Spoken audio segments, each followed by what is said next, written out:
অপেক্ষা, হ্যাঁ অপেক্ষা। নিকোটিনের দোয়ার আড়ালে ভেতরের পড়ে যাওয়া হৃৎপিণ্ডের আত্মচিৎকারের পরে তাকে আমার করে পাওয়ার অপেক্ষা। কিন্তু না, সে আর ফিরে আসেনি।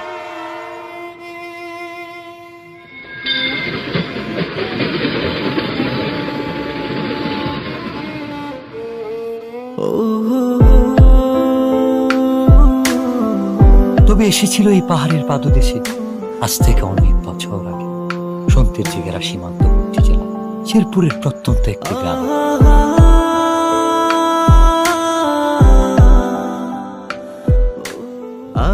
কে এই অতিথি, কে এই কিশোরী, কে এই মায়াবিনী?